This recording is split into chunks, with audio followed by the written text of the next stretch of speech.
Hey everybody, I'm Alex Big Blue, and today I've got another cool pack of superhero and villain cards. They have tended to be especially Marvel, but they have some others as well. So let's get right into it and see what awesome things got in this mystery pack. So let's go ahead and get right into this one. So starting off, we have one that I know my friend Manny on here is going to like. As you guys know, he loves Hobgoblin, of course. So we have an awesome Hobgoblin Super Villains card. I absolutely love the artwork on this one. I think it's astounding. Just great stuff. Of course, out of 1992, a lot of those great cards came from then, it seems like. Certainly a peak year for cards and stuff like that in Marvel, and across the board, it seems, too. But yeah, I absolutely love this one. I love Hobgoblin as a character as well. So let me go and do that. And of course, once again, you get an awesome demonic looking Hobgoblin there. And you also get the power grid, which I always find really cool. And I'm probably going to look at a bunch of these one day and just kind of compare them and stuff like that a bunch because I like doing stuff like that anyways. But yeah, very cool for sure. Next up, we have Green Goblin, continuing the Goblin Gauntlet here. Look at that. Very cool Green Goblin art as well. I really like this a lot. Both of those two characters are great villains and some of my favorites. They're really high up there for sure. And they were both in my, I think, top five, I believe, Spider-Man villains, if I remember correctly. I did in my top 10 on Spider-Man villains, so if you guys ever want to go out and check it out, by all means. But yeah, anyways, next up we have another villain I like a lot. We have Doctor Doom. Very cool artwork on this one. I like that it shows Latveria behind him as well. Very cool. Yeah, Doctor Doom is one of my other kind of favorite, especially like main villains of the character. I think that him with the Fantastic Four and also others as well is a super threatening villain in general and always makes him for a great character. And he's intelligent and all that stuff too, which is kind of a well-rounded one too, of course. All right, next up, a very underrated villain in my opinion, Annihilus, and one of the coolest looking ones, especially to not be super famous already. I think Annihilus is awesome, and yeah, this is really cool. I'm glad to get this one as well. Just love the artwork is on this too, by the way. Next up, we have Sauron.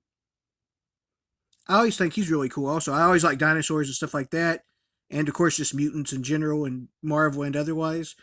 So yeah, very cool character for that for sure. And next up, we have, I believe, yeah, it's a double of that one. I thought it was. I got a couple of doubles, but honestly, if I had to get doubles of some, that's a pretty cool one to get a double of. Yeah, very cool though. I really liked it a lot. Like I said, let's go ahead and one of them slid off, so let's go ahead and go to this one. We have Mojo, of course, from X-Men Infamy. He's a really interesting and different type of villain, and I've always liked him for what he was. And I think he has a very cool, like kind of TV world that he fights people with. I think it's really cool, by the way. Like it a lot. All right, let's see who we have next. Oh, okay. We have supervillains Gideon. I remember he's on one of the covers of a New Warriors book I have. So I guess he's at least sometimes a New Warriors villain, and he may be in other ones as well. But yeah, he looks like a pretty cool character. I don't know much about him yet because I need to read that issue. But yeah, very interesting. Glad to get that one. Next up, we have Mad Thinker. I almost thought that was Mr. Hyde. You know how, like, if you guys know in Marvel, I think that's what they call him, Mr. Hyde. He looks very similar to him, I feel like, to me. But yeah, very cool character, though, on both. Especially Mr. Hyde, I've read a lot of. But Mad Thinker has been pretty interesting in the stuff he's popped up in. I've saw so far. I think he's been in a couple issues I've had. I think he's in one of the huge story arcs. Might even be Civil War or something like that. I forget. He's like a side character in one of those type of things. Maybe it was a tie-in of the Fantastic Four or something like that. Nonetheless, yeah, interesting one for sure. Next up, we have the Rose. I honestly don't know anything about this character beyond just have seen him before. I believe. I don't even know who he's a villain for. If I'm being honest, it might tell here. I don't know. Let's see. Spider-Man is a weak. Okay, so I guess he's a Spider-Man villain. Okay, that's pretty cool though. Yeah, it looks like an interesting character for sure. I like the look of the character. The mask kind of reminds me a little bit of Baron Zemo too. Yeah, very cool though. Next up, we have a huge famous villain that's one that people kept wanting in a bunch of different shows, and they never really gave him to us much. I guess the Ghost Rider movie technically was sort of. I don't remember if they called him Mephisto or not though.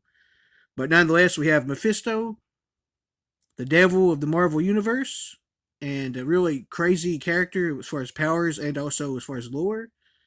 But yeah, very interesting and makes for a great villain because I mean it's pretty hard to beat the devil as far as being villainous. I don't think that's really possible. So yeah, it's pretty good start on that, I'd say. Next up, we have Hydra's own Baron Strucker. Very interesting looking card. I like the giant look of him on this card and kind of the close up of him. Oh, okay. From Punisher villainy, we have Jigsaw.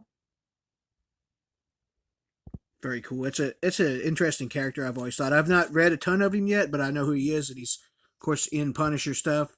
He's in that one movie too, but I don't even remember.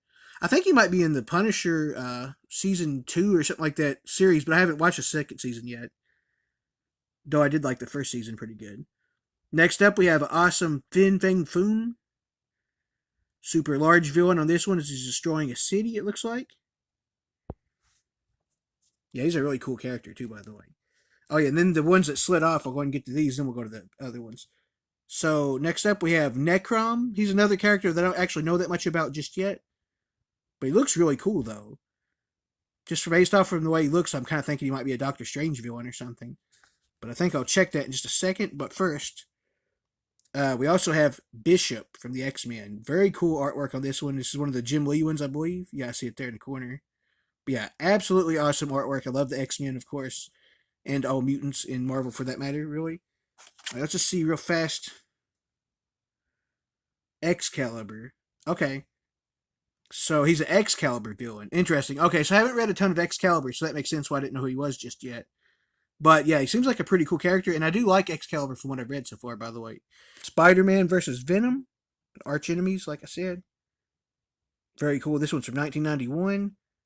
Great artwork on both. I love the way the characters are both portrayed physically here.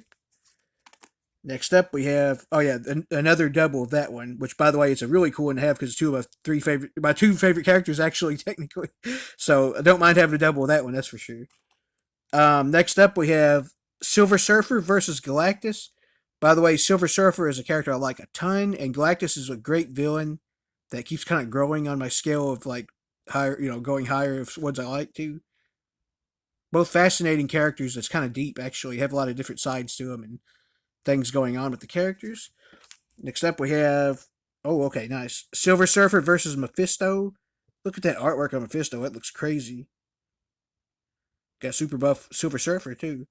Yeah, this one's awesome. Also, the 1991. I guess this whole series of Arch Enemies maybe from, probably 1991, unless they did more than one. We have Hulk versus Leader. Got some Grey Hulk action on that one. Check that out. Very awesome. Next up, we have Iron Man versus Mandarin. Nice. I really like Mandarin. I feel like they did an okay job with him in the Shang-Chi movie, but I'd like to have seen kind of a more kind of more specific, like the way he was on this version. But still, I thought it was all right. So, but I've always liked him as a villain, and he's always the quintessential Iron Man villain to me when I think of it. Next up, we have Fantastic Four versus Doctor Doom. Of course, I already talked about Doctor Doom, but I love the Fantastic Four. One of my favorite series to read anywhere in the whole, pretty much, series ever. Like, they're always almost good. Just a very cool team and also a very awesome villain for them, of course. Oh, this is pretty cool. We got Spider-Man versus J. Jonah Jameson, the first non-actual super villain, which we have, of course, J. Jonah Jameson here. And he's webbed up his mouth, and a great artwork on Spider-Man as well on that wall. And last but not least, we have Daredevil versus Kingpin. That's awesome. Kingpin's very threatening, of course. Daredevil is a great character. He might very well be in my top 10 in general characters, but I like him a lot. I'm Alex Big Blue. Thank you guys so much for watching. I'll see you later.